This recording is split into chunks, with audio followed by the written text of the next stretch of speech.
لوگ طلاق کے مسائل میں ابھی بھی دینی مدارس سے رجوع کرتے ہیں، علماء سے رجوع کرتے ہیں، پوچھتے ہیں کہ یہ ہماری طلاق ہوئی ہے کہ نہیں ہوئی ہے. اچھا 3 طلاقیں دے دیں جی، غصے میں دی تھی. بھئی طلاق ہوتی غصے میں ہوتی ہے، پیار سے کون دیتا ہے؟ بلکہ شریعت تو کہتی ہے سوچ سمجھ کے دو. لیکن یہاں پہ سوچ سمجھنے کے بجائے غصے میں دی جاتی ہے. جی غصہ بہت تھا، اتنا تھا، آپ پہ سے بندہ باہر ہو گیا. تو کوئی حل ہے؟ جب ہمارے پاس آتے ہیں تو حل نہیں ہوتا کوئی بھی. 3 طلاقیں دینے کے بعد کوئی حل نہیں ہے ان کی واپسی کا، رسائی کا. ٹھیک ہے. تو اس سے بچنے کے لیے، اور 90% کیسز کے اندر 3 طلاقوں کے بعد میاں بیوی آپس میں صلح کرنا چاہتے ہیں، بچوں کی وجہ سے، فیملی کی وجہ سے. وہ جب 2 ماہ بیوی میکے میں رہتی ہیں نا، اور اس کی بھابیاں تنگ کرتی ہیں اسے، تو اسے پتہ لگ جاتا ہے کہ میرا اصل گھر وہی تھا جو میرے شوہر کا تھا. تو اس لیے ہم یہ بات اس کو یقینی بنانے کے لیے آپ اس کو قابل گرفت کر رہے ہیں، قابل گرفت قرار دے رہے ہیں، تاکہ یہ رکاوٹ بنے گی، ہرڈل بنے گی 3 طلاقیں اکٹھی دینے میں. اس میں کتنا وقت لگے گا؟ کیونکہ کافی وقت سے یہ سننے کو مل رہا ہے کہ اس کو دیکھیے کونسل رائے پیش کرتی ہے، کونسل کی طرف سے یہ رائے ان سینیٹرز کی طرف ہم بھیج رہے ہیں، ابھی منظور ہوئی ہے، یہ رائے بھیج رہے ہیں جنہوں نے آئلی قوانین میں ترامیم کا سوچا ہوا ہے. ٹھیک ہے. اور انہوں نے مختلف ترامیم کے حوالے سے ہم سے رجوع کیا ہے. کون کون سی ایسی ترامیم ہے جن کے حوالے سے وہاں سے بھی کہا گیا کہ کچھ تبدیلیاں لائی جائیں؟ اچھا چلیں، یہ اب پھر بات ہماری لمبی ہو رہی ہے. کئی چیزیں ہیں جو کہ کونسل سے دریافت کی گئی ہیں. ان میں ایک چیز تو یہ ہے، جہیز کا ایک ایکٹ ہے، ٹھیک ہے، 1976 کا. اس کے اندر کچھ تبدیلیاں ہم سے لانے کے بارے میں کہا گیا ہے. تجویز کی گئیں کچھ تبدیلیاں کہ ان کو ہم انڈوز کر دیں، وہ میں ابھی آپ کے سامنے بتا دیتا ہوں. پھر اس کے علاوہ ہمیں یہ کہا گیا ہے کہ طلاق ہونے کی صورت میں جو شوہر اور بیوی نے نکاح کے بعد اثاثے بنائے ہیں، ان اثاثوں کو برابری کی بنیاد پر شوہر اور بیوی میں تقسیم کیا جائے. اس کے حوالے سے ہمیں رائے دیں. انہوں نے قانون میں ترمیم امینڈ کی ہے، ترمیم لے کر آئے ہیں. ہم سے کہا گیا آپ اس کے بارے میں واضح کریں. اسی طریقے سے تھیلیسیمیا کے حوالے سے ہمیں کہا گیا ہے، بات ہوئی ہے کہ تھیلیسیمیا کا اگر پازیٹیو آ جاتا ہے، لڑکے اور لڑکی جن کا آپس میں نکاح ہونا ہے پازیٹیو آ جاتا ہے، تو ان کے نکاح کو نہ ہونے دیا جائے. ٹھیک ہے. اس کے حوالے سے ہمیں رائے دیں. اس کے اوپر ہم نے بات کی ہے. تو ہم باری باری ان کو دیکھتے ہیں. ہم سب سے پہلے یہ لیتے ہیں کہ ایک تو طلاق والی بات ہماری ہو گئی. ہم لے لیتے ہیں کہ یہ جو اس کی آپ نے تجویز دے دی ہے کہ یہ ہم نے تجویز یہ دی ہے، یہ تجویز ہم نے پیش کی ہے کہ آپ طلاق کے معاملے میں 3 طلاقوں کے ایک بار اکٹھے دینے کو قابل سزا بنائیں، اور اس کے اوپر 6 ماہ یا سال جو بھی آپ سمجھتے ہیں مناسب سزا وہ آپ اس کو کریں. ٹھیک ہے. ٹھیک ہے. اب آگے جہیز ایکٹ. اب جہیز آ گیا. جہیز کا ایک ایکٹ ہے 1976 کا. آپ یہ دیکھیے 48 سال پہلے کا ایکٹ ہے. جو اس کی اماؤنٹ ہے میں آپ کے سامنے بیان کروں گا تو آپ ہنسیں گے. اچھا یہ اماؤنٹ ابھی بھی چل رہی ہیں. بنیادی طور پہ جہیز کا ایکٹ اس لیے لے کر آئے تاکہ زیادہ جہیز دینے کو روکا جا سکے، زیادہ جہیز لینے کے عمل کو روکا جا سکے. ہمارے یہاں معاشرتی روایت ہے جہیز دینا. ہم اپنی بچیوں کو جہیز دیتے ہیں زیادہ، تاکہ جو امیر لوگ ہیں، متومل ہے، وہ بہت زیادہ جہیز دیتے ہیں، اور پھر لوگوں کے لیے بہت زیادہ شاکنگ ہوتا ہے. اور پھر جو میڈیوکر یا غریب لوگ ہیں وہ اس لیول پہ جا نہیں سکتے ہیں، تو پھر ایک دل میں کساوٹ محسوس کرتے ہیں، خاص طور پہ عمرہ کے بارے میں. اس میں مختلف جگہوں پہ ترمیم. اس کے اندر ایک بات تو یہ کہ شادی کے اخراجات اور جہیز یہ بھی ترتیب 2500 اور 5000 روپے.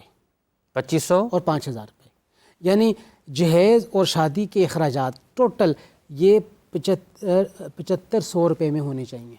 یہ پاکستان کا قانون ہے 76 کا. 76 کا قانون ہے. یہ دونوں چیزیں جہیز پلس ٹوٹل اخراجات شادی کے جو بیٹی کی طرف سے باپ کرتا ہے وہ 7500 روپے ہونے چاہیے.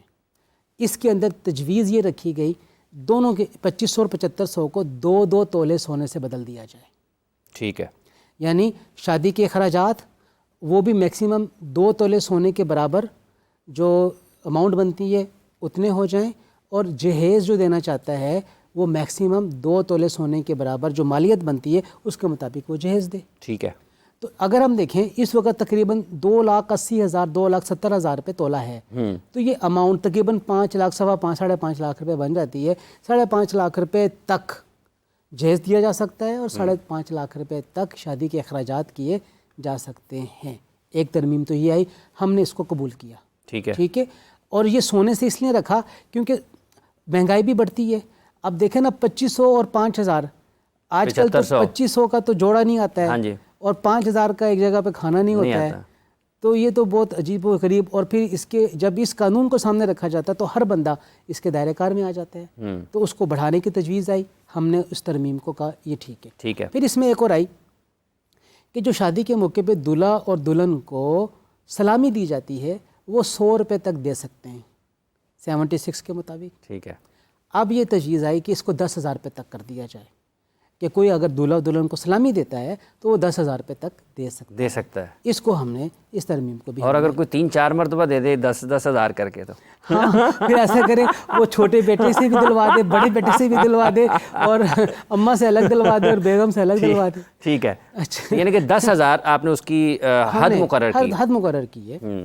اچھا, یہ تاکہ اخراجات, فضول خرچی, اسراف روکا جا سکے. ٹھیک ہے. اور اسی طریقے سے ایک تجویز آگے آئی ہے, جو کوئی جہیز ایکٹ کی خلاف ورزی کرتا ہے شکایت ہونے پر پہلے اسے 6 ماہ کی سزا ہوتی تھی. قانون پوری طریقے سے عمل درآمد ہونے کے بعد اب اس کی سزا کو بڑھا کر 1 سال کر دیا گیا جہیز ایکٹ کی خلاف ورزی پر. اب یہ معاملہ پہلے کسی بھی آدمی کو نہیں معلوم کہ جہیز ایکٹ بھی کوئی ہے اور جہیز ایکٹ کی خلاف ورزی بھی ہے, اس کی سزا بھی ہے. بلکہ یہاں تک جہیز ایکٹ کے اندر موجود ہے کہ اگر کچھ ایسے جہیز قبضے میں آ جائیں گے جو کہ اس اماؤنٹ سے زیادہ ہوں گے تو وہ غریب بچیوں کی شادیوں میں دیے جائیں. ٹھیک ہے. اسے جو ضلع کا سربراہ ہے, انتظامی سربراہ, وہ اس جہیز کو اپنے قبضے میں لے سکتا ہے اور اس کے بعد آگے اس کی تقسیم کر سکتا ہے. باقاعدہ اس کا پروسیجر بیان کیا ہوا ہے. تو اس سزا کو 6 مہینے سے سال کے اندر لیکن یہ پورا کا پورا اس وقت عمل درآمد ہوگا جب کہیں سے کوئی شکایت لانچ کی جائے گی. اس کے لیے شکایت کا ہونا لازمی ہے. کہیں سے بھی شکایت آ جائے گی تو پولیس اس پولیس کرے گی اس کو, شکایت کو انٹرٹین کون کرے گا؟ اب اس میں نا جو انتظامی سربراہ ہے اس شکایت کو وہ انٹرٹین کرے گا اور وہ اسے پھر جو مال گزاری والے اختیارات ہیں وہ بھی دیے گئے ہیں جہیز کو قبضے میں لینے کے لیے. یہ 76 میں بہت تفصیل, باقی باتیں بہت تفصیل کے ساتھ. اچھا, جہیز کے والے سے تو یہ بات آ گئی. تو ترامیم آئی, ہم نے ان کو اوکے کر دیا, ٹھیک ہے یہ ہونا چاہیے. یہ کہا آپ نے. اب آ جائیں اگلی جو ایک چیز ہے, بڑی اہم چیز ہے. ہاں جی. وہ یہ ہے کہ لڑکا اور لڑکی کا نکاح ہوا. لڑکی کا بھی کچھ مال متا پہلے سے تھا, لڑکے کا بھی تھا. تو وہ بیفور میرج ان کے اثاثے ہیں جو ان کی ملکیت میں ہیں. ٹھیک ہے. اب ترمیم یہ لائی گئی کہ نکاح کے بعد دونوں نے مل کر, لڑکے نے باہر کام کیا, لڑکی نے گھر سنبھالا, کوئی 20 سال ان کے گزر کے انہوں نے مل کے ایک مکان بنایا 5 مرلے کا. ٹھیک ہے. پیسے لڑکے کے تھے, زمین بھی لڑکے کے نام پہ تھی, لیکن 20 سال کے بعد ان کی طلاق ہو گئی. اب طلاق ہونے کی صورت میں وہ مکان جو انہوں نے نکاح کے بعد بنایا ہے وہ آدھا آدھا ہو جائے گا لڑکے اور لڑکی کے اندر. یہ جیسے یورپ کے اندر جو بندہ بھی طلاق فائل کرتا ہے اسے اپنی ملکیت جائیداد کو سرنڈر کرنا پڑتا ہے ہاف. یہ آیا ہمارے پاس کہ جناب اس کو آپ دیکھیں. اسے مختلف اسباب کی بنیاد پہ اسلامی نظاتی کونسل نے ریجیکٹ کر دیا. ٹھیک ہے. اس ترمیم کو قبول نہیں کیا اور اس ترمیم کے حوالے سے یہ کہا گیا کہ یہ غیر اسلامی ترمیم ہے.